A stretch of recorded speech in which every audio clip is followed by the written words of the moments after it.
the Elio Motors webpage, and I have reserved an Elio. I actually reserved it in May of 2016, and I put down $1,000 non-refundable, and you see here the limited time 25% bonus offer. Well, when I did it, about 2 years ago, next month, I got the 50% bonus offer, which is, and I'm not sure if it was higher because you've been able to reserve these for, I want to say, since at least 2014. I've seen people online commenting that they've, disgruntled people who have been waiting on their Elio for 4 years now.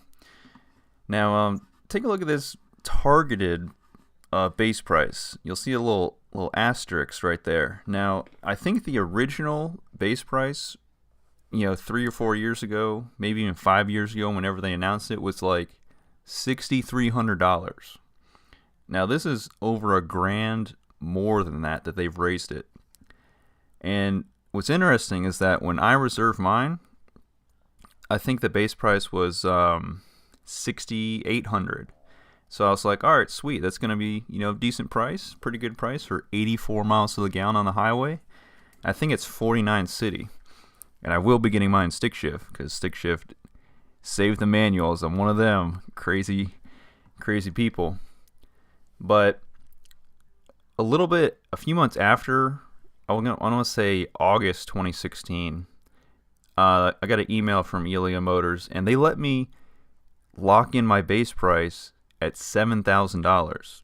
Now, the only way you were able to do this was to go for the non-refundable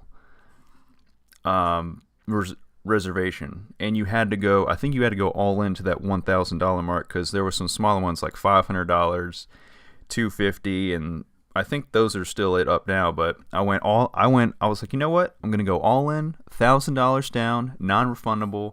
And then I'm going to lock my base price in at $7,000 because I already knew they're going to raise it. And it's at $7,450 now, but I can already kind of figure that they're going to probably raise it again. And I could easily see them, putting it over $8,000. So I'm really happy that I'm locked in at $7,000. And I think the one stipulation with locking it in, besides putting down that $1,000 non-refundable, because there still are refundable options for reserving. I'm not sure, but the other stipulation was that I committed to buying one. Like they were like, okay, if we, get to production, which cross my fingers still, waiting for the stars to align because they said sometime 2019. But once they reach production, I have to buy one, whether I change my mind or not. But I'm not going to change my mind because I'm pretty down with this Elio. Now, they did mention, they're always like talking about, the crash safety rating scores are just going to be amazing. It's just a tiny auto cycle.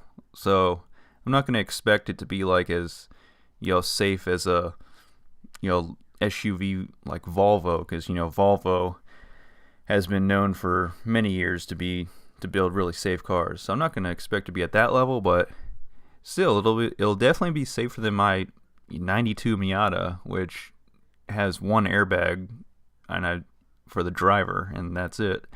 So yeah, I'm just really hoping that it's well put together when they build it, and easy to work on.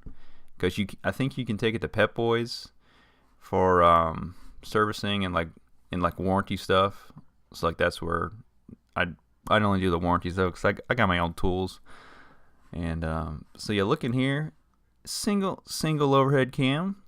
So it probably won't rev that high. Not expecting any Honda K20 dual overhead cam 8,000 RPM screamer of an engine, but we'll see what this naturally aspirated 3-cylinder can do. And I think what is the weight gonna be? I think it was like around 1,300 pounds. It's probably on this page. I just not seeing it right now, but Anyways, light car, small engine, 6 shift, I believe 5 speed. And if you guys are gonna get one, try to stay away from the 6 speed or 5 speed auto manual, because from what it sounds like, it's gonna be really similar to the Ford Focus automated manual clutches that the Ford Focus had. And dude, I worked at GE Ford. I replaced a ton of those clutches. They'd constantly be burning up, and I think Ford even extended the powertrain warranty to 100,000 miles. But I mean, you drive Focuses would come in 8,000 miles, brand new, basically already needing one of these automated manual clutches. So plus on the Elio, it's like $1,000 option. So just stick with your standard stick shift. You'll have more fun that way.